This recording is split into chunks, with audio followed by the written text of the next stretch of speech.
Hello दोस्तों, कैसे हैं आप। तो चलिए आपकी कुशलता की कामना करते हुए और बिना टाइम वेस्ट करे शुरू करते हैं आज की कहानी।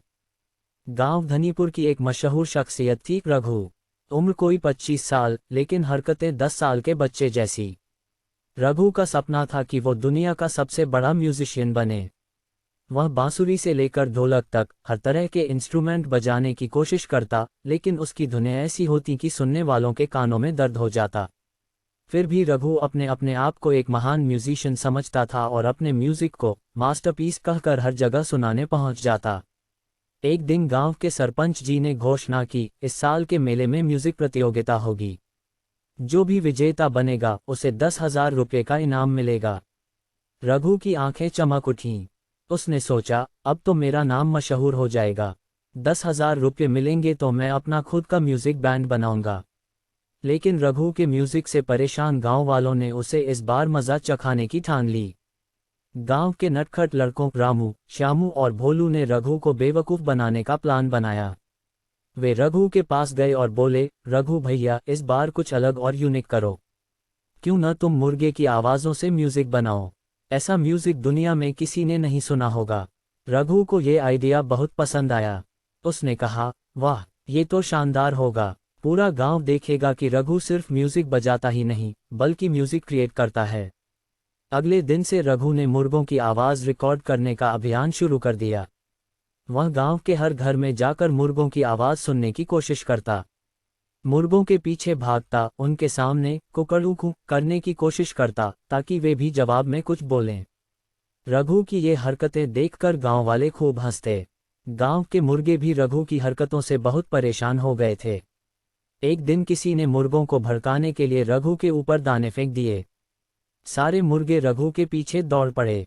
रघु को दाने फेंकने वाली बात समझ में नहीं आई। उसे ऐसा लगा कि उसे मुर्गी उसके म्यूजिक से प्रसन्न होकर उसके पीछे दौड़ रहे हैं और वह उसके फैन बन गए हैं। रघु ने सोचा, ये तो मेरे म्यूजिक के फैन बन गए हैं।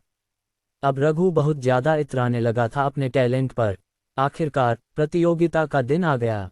पूरा गांव इकट्ठा हुआ था। रघु आत्मविश्वास से भरा हुआ था। उसे लगता था उसने बहुत यूनिक काम किया है। ऐसा आज तक किसी ने भी नहीं किया है। उसने स्टेज पर आकर कहा, आज मैं आपको मुर्गा सिम्फनी सुनाऊंगा। रघु ने अपने बांसुरी और ढोलक के साथ मुर्गों की आवाज़ को मिलाकर एक अजीब सा म्यूजिक शुरू किया। जैसे ही उसने पहली धुन बजाई, गांव के असली मुर्गे पंडाल में घुस आए। मुर्गे स्टेज पर चढ़ गए और रघु के ढोलक पर बैठ गए। एक मुर्गा उसकी बांसुरी छीनकर भाग गया। पंडाल में हंसी के ठहाके गूंजने लगे।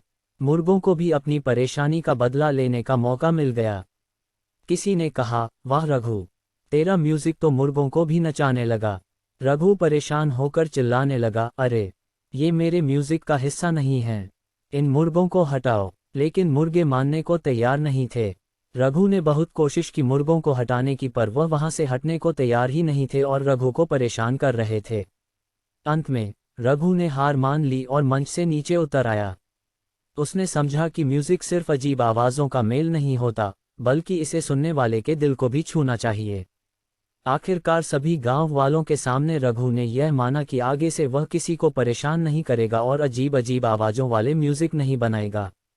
अब से वह ऐसा म्यूजिक बनाएगा जो सामने वालों को या सुनने वालों को अच्छा लगे। उस दिन के बाद रघु ने कड़ी मेहनत शुरू की और सच्चे म्यूजिशियन बनने की ठानी। उसने कड़ी मेहनत करी और वह एक अच्छा म्यूजिशियन बना। अब गांव में जो भी म्यूजिक कंपटीशन होता उसमें रघु को आगे से बुलाया जाता, क्योंकि सब रघु के म्यूजिक से बहुत प्रसन्न होते थे। गांव वालों के लिए वो दिन हमेशा के लिए यादगार बन गया, जब रघु मुर्गा म्यूजिशियन बना था जिसने उसकी जिंदगी बदल दी थी। अब वह रघु म्यूजिशियन के नाम से जाना जाता था। सीख, मजाक और क्रिएटिविटी में फ़र्क समझना ज़रूरी है, वरना हालत रघु जैसी हो सकती है। कहानी की शुरुआत होती है एक अद्भुत शहर समोसा नगर से। समोसा नगर में हर गली नुक्कड़ पर हमेशा समोसे की महक फैलती रहती थी। यहाँ के लोग समोसे को सिर्फ खाते ही नहीं, बल्कि जीते थे। चाहे बारिश हो या धूप, हर नुक्कड़ पर समोसे की कढ़ाई गरम रहती। यहाँ के लोग समोसे के इतने दीवाने थे कि सुबह नाश्ते से लेकर रात के खाने तक में भी समोसे का ही जलवा रहता था। चतुर्भुज हलवाई इस शहर का सबसे मशहूर समोसा किंग था। उसकी दुकान पर रोजाना लंबी लाइन लगती।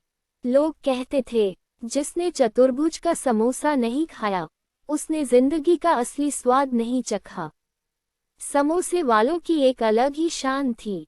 वहीं शहर के बीचों बीच एक बड़ी होर्डिंग पर लिखा था, हमारे समोसे, हमारे राजा।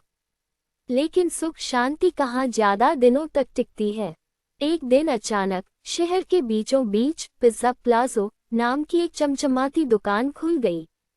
उसका मालिक था पीटर पिज्जा, जो इटली से सीधा अपने गोरों वाले अंदाज में आया था और अपने इटालियन अंदाज और स्टाइलिश कपड़ों के लिए जाना जाता था। पीटर पिज्जा ने आते ही समोसे के साम्राज्य को चुनौती दी। उसने अपनी दुकान के बाहर बड़ी बड़ी होर्डिंग्स लगाईं। बचपन का प्यार छोड़ो, पिज्जा ट्राई करो। पुराने स्वाद से बाहर निकलो, मॉडर्न बनो। शहर के युवा धीरे धीरे पिज्जा की तरफ खींचने लगे। पिज्जा खाने के बाद समोसा नगर के लड़के लड़कियां पिज्जा के स्वाद में जैसे खो गए और उन्होंने समोसा नगर के लोगों को समझाना शुरू किया कि समोसा पुराना है, भारी पड़ता है, पिज्जा मॉडर्न है, हेल्दी है, लाइट है, टेस्टी है। समोसे वालों की यहाँ की भीड़ अब पिज्जा प्लाजो पर नजर आने लगी। चतुर्भुज हलवाई और समोसे वालों के लिए यह बर्दाश्त करना मुश्किल था।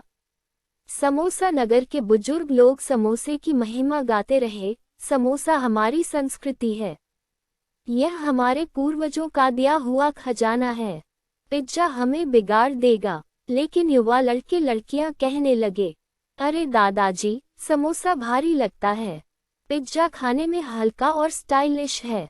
समोसा किंग चतुर्भुज हलवाई ने लोगों को समझाने की कोशिश की, पिज्जा वाले समझते क्या हैं, हमारे समोसे में आलू की फीलिंग, मसालों की जान और मिर्ची का तड़का है। इनके पिज्जा के बेस पर बस सॉस की चिपचिपाहट है। लेकिन फिर भी समोसा नगर के युवा पिज्जा प्लाजो पर ही नजर आते थे। एक दिन चतुर्भुज हलवाई ने गुस्से में पीटर पिज्जा से सामना किया, ए गोरे चश्मे वाले, तू हमारे शहर के खाने का मजाक उड़ा रहा है। समोसा हमारा गर्व है, हमारे आन बान शान है। पीटर ने मुस्कुराकर जवाब दिया, गुस्से से काम नहीं चलेगा चतुर्भुज जी, मुकाबला कर लो, देख लेते हैं किसका स्वाद लोगों को ज्यादा पसंद है। समोसा किंग और पिज्जा किंग के बीच बहस इतनी बड़ी कि दोनों तरफ के लोगों ने एक मीटिंग बुलाई। मीटिंग में तय हुआ कि मुकाबला होगा। मुकाबले का नाम रखा गया टेस्ट की जंग। जो भी लोगों का दिल जीतेगा वही इस शहर का फूड किंग कहलाएगा। दोनों टीमों ने अपनी अपनी रणनीतियां बनाई। समोसे वालों ने अपने मसालों की मात्रा बढ़ा दी, हर समोसे के अंदर खुशबू का धमाका होगा। वहीं पीटर पिज्जा ने चीज बर्स्ट पिज्जा का आइडिया निकाला, जिसके एक काट में चीज बहने लगे। चतुर्भुज हलवाई ने अपने परिवार को इकट्ठा किया और कहा, ये सिर्फ मुकाबला नहीं, हमारी विरासत की लड़ाई है। हमें ऐसा समोसा बनाना है कि लोग पिज्जा का नाम लेना भूल जाएं। दूसरी तरफ पीटर पिज्जा ने अपनी टीम को उत्साहित करते हुए कहा, दोस्तों, हमें इन मसालेदार समोसे वालों को दिखाना है कि पिज्जा ही असली किंग है। शहर के चौराहे पर बड़ा स्टेज तैयार किया गया। पूरे शहर की भीड़ जमा हो गई। हर कोई इस महामुकाबले का हिस्सा बनना चाहता था। महान मुकाबला शुरू होता है। सबसे पहले चतुर्भुज हलवाई ने गर्मागर्म समोसे पेश किए। लोग बोले, वाह, ये आलू की भरावट और मसालों का जादू तो बस दिल छू गया। फिर पीटर ने पिज्जा के टुकड़े परोसने शुरू किए। लोग बोले, ये चीज और सॉस का मेल, क्या बात है। शहर के बच्चे और युवा पिज्जा के स्वाद में खो गए, जबकि बुजुर्गों ने समोसे का साथ नहीं छोड़ा। मुकाबला बराबरी का लग रहा था। जैसे जैसे मुकाबला चलता गया, लोगों के रिएक्शन आने लगे। वाह, ये चीज पिज्जा तो मस्त है। अरे भाई, समोसे का आलू तो जैसे माँ के हाथों की याद दिला रहा है। मुकाबले के बीच में एक नन्हा लड़का चिंटू स्टेज पर आया। उसकी प्लेट में समोसा और पिज्जा दोनों थे। दोनों चीज खाकर उसने माइक पकड़कर कहा, क्यों लड़ रहे हो? समोसा और पिज्जा दोनों ही स्वादिष्ट हैं। अगर दोनों का स्वाद मिला दिया जाए तो मजा ही आ जाएगा। भीड़ में खामोशी छा गई। पीटर और चतुर्भुज ने एक दूसरे को देखा और मुस्कुराए। चिंटू के सुझाव पर दोनों ने मिलकर एक नया डिश बनाया, सामो पिज्जा।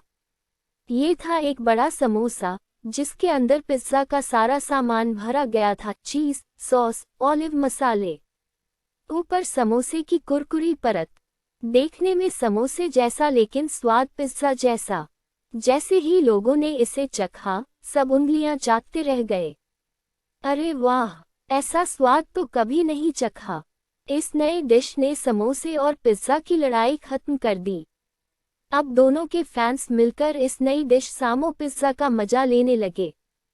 चतुर्भुज हलवाई और पीटर पिज्जा ने दोस्ती कर ली और मिलकर सामो पिज्जा कैफे खोला। इस तरह समोसा नगर में हर कोई स्वाद के नए सफर पर निकल पड़ा। इस कहानी से हमें यह सीख मिलती है कि किसी भी समस्या का समाधान लड़ाई झगड़े से नहीं बल्कि मिलजुल कर होता है। परंपरा और आधुनिकता का मेल बहुत अच्छा होता है। धन्यवाद दोस्तों। कहानी को लाइक और चैनल को सब्सक्राइब करके अपना प्यार जरूर दिखाएं।